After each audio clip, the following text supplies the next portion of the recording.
माशाल्लाह दोस्तों, तसल्ली से बेइज्जती हो रही है, हर जगह से बेइज्जती हो रही है। रेलू कट्टा तो नहीं, बेचारे ने बड़ी विकेटें ली हुई, लेकिन हर बंदे ने गालियाँ दी हैं।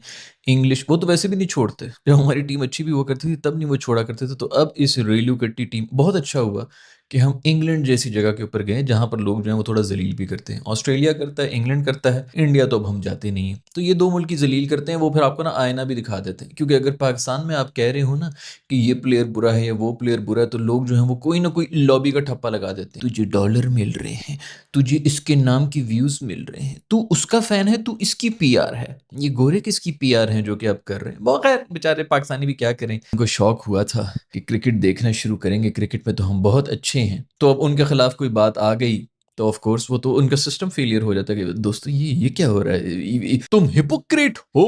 तुमने 3 साल पहले इसके बारे में ये कहा था, अब तुम भाई कोई फर्क नहीं पड़ता। परफॉर्मेंस दोगे तो अच्छी तारीफ होगी, परफॉर्मेंस नहीं दोगे तो बाहर निकलो बेटा, नाली में दफा हो जो मेरी तरफ से। आप पाकिस्तान को रिप्रेजेंट कर रहे हैं, अपने आप को रिप्रेजेंट नहीं कर रहे। इंडिविजुअल स्पोर्ट होती ठीक है, अपने ऊपर बंदा ले लेता है कि ठीक है यार तेरा करियर बर्बाद हो रहा है, तेरी मर्जी। अब ये पाकिस्तान की टीम है, हम सब की टीम है, 50 बंदे और भी बैठे हुए। खैर गोरों ने जलील करना शुरू किया है, लेकिन ये पॉडकास्ट हो रही थी बेसिकली रमीज़ राजा साहब की जो है गोरों के साथ ही। उसके अंदर तो वो जलील करें। स्टुअर्ट ब्रॉड ने कहा है कि भाईजान, मैंने पाकिस्तानी टीम को कहा था कि ये नहायत ही पुअर टीम है और पाकिस्तानी इस पर बहुत ज़्यादा नाराज़ हुए। तो मैं तहे दिल से ये कहना चाहूँगा कि मैं अभी भी उसी बात के ऊपर कायम, कोई माफ़ी शाफ़ी नहीं भाई। और मुझे तो उन लोगों के ऊपर तरस आ रहा है पाकिस्तानियों पे जो शायद एक्सपेक्ट कर रहे थे कि ये तुम्हारी मजाल कैसी हुई, तुम अपनी रैंकिंग देखो। बिल्कुल बात ठीक है कि इंग्लैंड की अपनी कोई रैंकिंग नहीं है, लेकिन इंग्लैंड थर्ड क्लास घटिया क्रिकेट नहीं खेल रहा। आप 10 मैचेस हारे ना यार लगातार, लेकिन 10 में आपने जो है फाइट दी हुई हो तो कोई फर्क नहीं पड़ता। उसके बरक्स अगर आप 9 मैचेस लेट के गंदी थर्ड क्लास क्रिकेट खेल के हारे हो, बेशक एक जीत भी गए हो बीच, तो वो नहीं चाहिए भाई। तो हम मासूम जो है, हम लोग तो फंसे में, हमने तो देखते रहना है क्रिकेट। तो खैर, इसी के ऊपर रमीज़ राजा भाई साहब का ये बयान है कि भाई ये जो फैंस हैं वो तो अब हट गए हैं। एक बहुत बड़ी एक सपोर्ट होती है क्रिकेट टीम के साथ और ये बिल्कुल ठीक है। बिल्कुल मैं 100% इस चीज़ से एग्री करता हूँ। जो लोग वैसे भी पार्ट टाइम ही देख रहे थे, जिनको लाइफ में और भी कोई शौक हैं या किसी भी वजह से वो बिजी हैं वटेवर,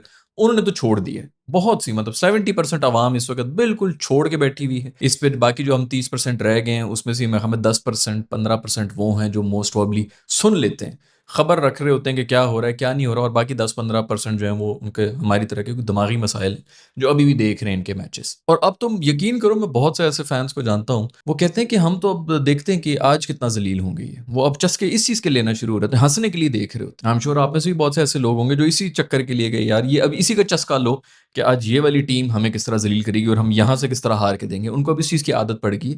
ये मेंटल डिसऑर्डर है जो कि हमको हो चुका है। तो रमीज़ राजा भाई ने यही कहा है कि भाई फैंस जो हैं वो भाग गए हैं और मैं बिल्कुल इस चीज़ के ऊपर एग्री करता हूँ। और फैंस क्यों भागे हैं? क्योंकि आपके पास कोई कैरेक्टर वाले प्लेयर्स ही नहीं है। जीतना हारना भी और बात होती है। 2 साल से 3 साल से मैं चीख रहा हूँ ये साजिद खान के बारे में कि वो जैसा मर्जी बॉलर हो, जैसी मर्जी कंडीशन हो, वट एवर, ये वो उसको टीम में डाल। मैं भी पिछले दिनों टेस्ट मैच देख रहा था, पाकिस्तान और वेस्ट इंडीज वाला था, और पहला टेस्ट देख रहा था जो हम कुत्ते की तरह जलील होकर हारे थे। उसके अंदर मेरे साथ एक खातून बैठी हुई थी, वो ऐसी देख रही थी टीवी, तो उन्होंने यही कहा कि यार ये बंदा कौन है। मैं तो इसकी फ़ैन हो गई। कोई शौक नहीं उनको क्रिकेट का, टेस्ट मैच का क्या ही शौक होगा। हारे हुए ज़लील, उनको पता भी नहीं था कि कोई टेस्ट मैच चल रहे हैं। मेरी वजह से देखना पड़ रहा था क्योंकि मैं देख रहा था। वो भी फ़ैन हो गई। भाई वो एक कैरेक्टर चाहिए होता है। आप ग्राउंड के अंदर लड़ने के लिए गए हुए हैं। आपके इसी तरह के थे, मुझे याद है आज से तकरीबन कोई आई डोंट नो 15 एक साल पहले या व्हाटएवर, बाहर था मैं, तो गोरों के साथ बैठा हुआ था। वहाँ पर गोरों को, और वो ऐसे मुल्क के गोरे थे जिनको कोई इंटरेस्ट नहीं है क्रिकेट के अंदर। इंग्लैंड में भी वैसे तो नहीं है, लेकिन वैसे भी कुछ इंटरेस्ट ही नहीं था और मैं उनको समझाने की भी कोशिश कर रहा था। बहुत दफ़ा मतलब मैं सालों से जानता था ये, उनको पता था कि ये क्रिकेट देखता रहता है ये वो, और पार्टनर ने बैठे हैं साथ ही बैठे हैं, अपना काम शाम कर रहे हैं। कभी उन्होंने इंटरेस्ट नहीं लिया था। एक दफ़ा इंटरेस्ट लिया कि यार ये बॉलर कौन है। वो बॉलर पता कौन था? उसका नाम था शोएब अख्तर। सिर्फ भागता हुआ आ रहा था, उनको नहीं पता था कि वो क्या कर रहा है क्या नहीं कर रहा। रनअप शनअप से वो भागता हुआ आ रहा था, उसने जो है वो अटेंशन ग्रैब कर ली थी। को ऐसे कैरेक्टर्स चाहिए। आपकी टीम में वो कैरेक्टर्स ही नहीं रहे। अब जो नया बंदा देख भी रहा है ना, वो यही देख रहे हैं कि यार बोरिंग है। हार तो वो रहे हैं, कुछ कैरेक्टर मिल ही नहीं रहा। क्यों? क्योंकि आपने सारे नौकरीबाज जमा कर दिए हैं, सारे जी हुजूरी अच्छे अच्छे बच्चे जमा कर दिए। भाई इसी इसी जिस इंटरव्यू की मैं बात कर रहा हूँ रमीज राजा के अंदर, गोरे बैठ के कह रहे हैं कि यार ये बहुत ज्यादा टू नाइस हो गए हैं। वो पूरी मतलब ये पूरी डिबेट मैं पता नहीं 5 साल से तुम लोगों को लगा हुआ हूँ। उस गोरे आके बोल रहे हैं कि यार ये बहुत ज्यादा नाइस हो चुके हैं। ये कहाँ से आया है? ये कौन सा माइंड सेट है? एक बाउंड्री रोप है, आप उसके बाहर जितने मर्जी नाइस हो, भाड़ में जाए, उधर भी आपकी नाइस पन्ने को हमने क्या करना है। आप बाउंड्री रोप के अंदर जब गए हैं तो आप जीतने के लिए गए हैं। आप लड़ने के लिए गए होते। वहाँ पर आप इखलाक से जीतने की कोशिश कर रहे हैं। करने क्या आए हो तुम लोग? तबलीग करने के लिए आए हो ग्राउंड के बीच में, और ये तबलीग करने ही आए हैं। इनका एम ही यही है कि हमने अपने इखलाक से जो इनको जीत जाना है, वो इनको हराओ ना, तब अगला बंदा पूछता भी है कि इतना करेज कहाँ से है तेरे पास? फिर आप बात करते हैं कि कहाँ से आ रहा है मुझे करेज? मैं इसको भी मुसलमान करूँ, मैं उसको भी मुसलमान करूँ, मेरा इखलाक ऐसा ना होना चाहिए। ये बकवास छोड़ दो ना। गेम छोड़ दो और जाके निकल जाओ तबलीग के ऊपर। वो बुरा काम कर रहे हैं क्या? वो बहुत अच्छा काम कर रहे हैं। जाएँ दुनिया के हर कोने के अंदर जाएँ, जाके मैसेज जो है वो लेके जाएँ। ये गेम क्यों खेल रहे हो? ये तुम लोगों ने चूज़ किया तबलीग करने के लिए। अजीब घटिया गोरे कहना शुरू हो गए कि जी दे आर टू नाइस, और वो ये नहीं कह रहे कि जी बहुत तारीफ़ कर रहे हैं कि बड़े अच्छे लड़के हैं। ये होता कब है? जब आपकी जो सिलेक्शन बैठी हुई है, एक तो पहले तो आपकी जो लीडरशिप है वो बकरी हो। जब आपके ड्रेसिंग रूम के अंदर ही जो सीनियर्स हैं वो सारे बकरियाँ हों, तो ऑफ कोर्स एक तो वो शेर को घुसने नहीं देंगे अंदर, क्योंकि वो उनको जो है वो थ्रेटन फील करेंगे।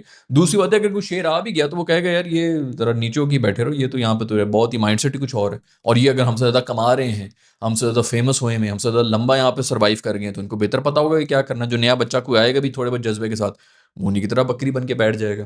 तो ये सारा का सारा वहाँ से शुरू होता है, लीडरशिप से होता है, और उससे भी सारे पहले जो शुरू होता है वो आपकी मैनेजमेंट से शुरू होता है, जो सिलेक्शन कर रहे हैं। मैं हज़ार दफ़ा बता चुका हूँ कि जब आपको इस किस्म के जो शेर के बच्चे मिलते हैं ना, वो आपको फिर सलाम भी नहीं करते। वो कहते हैं भाड़ मेरा तू कौन है भाई? वो हर एक को इसी तरह देखते हैं। वो अगली प्लेयर वाले को भी इस तरह देखेंगे, वो तुम्हें भी इसी तरह देखेगा। कोई ये पागल नहीं होते कि जी बाउंड्री लाइन के अंदर ही आके उनका जो वो माइंडसेट चेंज हो जाता है। ठीक है, बाहर आके थोड़ी सी वो होश के अंदर आ जाते हैं, लेकिन एक माइंडसेट और होता है, एक बदमाश का माइंडसेट और होता है। और जब बदमाशी को आपने वो अखाड़े में डाल दिए, तो फिर वो पूरी की पूरी निकालता है बदमाशी के, हूँ तो मैं नहीं छड़ना, अब तो मुझे लाइसेंस मिल गया। तो वो आपके पास है ही नहीं अभी। आपके पास कोई माइंडसेट ही नहीं है। हज़ार दफ़ा मैंने बताया है इनको, डोमेस्टिक के अंदर देखो ये चढ़े हुए होंगे, क्योंकि वहाँ पे बदमाशी इनकी निकल जाती है। ये अंडर कॉन्फिडेंट, दबे हुए, फिर डर इस चीज़ का कि यार ये इंटरनेशनल की सीट है, इसमें तो पैसे बड़े इन्वॉल्व्ड हैं, ये कहीं छिन ना जाए, खौफ से भरे हुए हैं। नौकरियाँ बचाने के लिए बस जिस तरह जी हुज़ूरी करनी है, मैनेजमेंट की करनी है, ये बड़ा ताबेदार लड़का। कितने साल हो गए मैं आप लोगों को ये वर्ड यूज़ कर रहा हूँ, ताबेदार, ताबेदार। कभी नोट किया करो, ये जो आपके जितने भी सीनियर है ना, वो बड़ा ताबेदार है, ये बहुत ताबेदार है। तुम लोग ताबेदारी करवाने के लिए आओ, घर में तुम लोगों को कोई पूछता नहीं है। वहाँ पर तुम लोगों ने औलादे नहीं पैदा की हुई, तुम लोगों को सलाम कर सकते हैं। यहाँ पर आके तुम लोगों को नेशनल टीम के अंदर से ताबेदारी ढूंढनी है। ये इसी तरह होता रहेगा। ताबेदार बच्चे आपके सामने जो है वो खड़े किए हैं, वो ताबेदारी वही कर रहे हैं। गोरे आके कह रहे हैं कि यार ये तो बहुत नाइस हो गए हैं, ये पता नहीं किस स्लेजिंग व्लेजिंग तो भूल जाओगे, कोई स्लेजिंग होनी है किस मुंह से करेंगे यार। और मैं कब से लगा हुआ हूँ कि ये साजिद खान को टीम में सिर्फ इसलिए होना चाहिए कि वो सिर्फ एग्रेशन दिखा रहा होता है। भाड़ में गई बॉलिंग यार, भाड़ में गई बाकी सब जो कुछ भी करना है। आपने बकरियों की फौज बनाई भी है, और ये इसी तरह जलील होंगे। अब लोग जो नाराज हो रहे हैं ना कि स्टुअर्ट ब्रॉड ने क्यों कह दिया कि जी ये जो है पुअर पुअर पुअर, उसने बहुत अच्छा किया। और उसने दूसरी बार जो बोला ना, मैं उस पर ज्यादा खुश हूँ। पहली बार बोला लोगों ने कहा आपका उसके बारे में क्या ख्याल है? भाई ये totally agree with. Third class घटिया क्रिकेट हम खेल रहे हैं, और अभी खेल रहे हैं क्या? अभी फिर बेशक एक मैच जीत जाओ, हु केयर्स? आप 3 साल से जलील हो रहे हैं यार। आपको कम से कम भी अगले जो है मैं बड़ा लीनियंट होके बता रहा हूँ, 1 साल आप दलीरी दिखाए ना, तब जाके मुझे कुछ होगा कि हाँ आप थोड़ा सा कुछ। ये भी नहीं कि जी वन ऑफ जो है फिर इधर एक मैच जीत गए, फिर एक वन ऑफ उधर जीत गए, तो मैं कहूंगा जी सब कुछ ठीक हो गया। नहीं होता, कुछ भी ठीक नहीं होता। ये माइंडसेट है, आप लोगों ने गलत लोग जो है वो टीम के अंदर रखे हुए हैं। इनसे घटिया स्टैट्स वाले, घटिया टैलेंट वाले, लेकिन बेहतर माइंडसेट वाले लोगों की जरूरत है। वो भी आके हार जाएंगे ना, ये भी हार ही रहे हैं, लेकिन उनकी वजह से कोई और इस किस्म की एक ब्रीड आना शुरू हो जाएगी, थोड़े चढ़ना शुरू हो जाएंगे। आप उठा के देख लें, आपके लेजेंड्स जो 2010 से लेके 2020 तक आपके कोई ऐसे कोई प्लेयर्स नहीं थे कि आप कहें कि वाह वाह दुनिया हिला दी उन्होंने, और टीम भी कोई ऐसी नहीं थी जिससे बड़ी कोई अचीवमेंट्स की हो।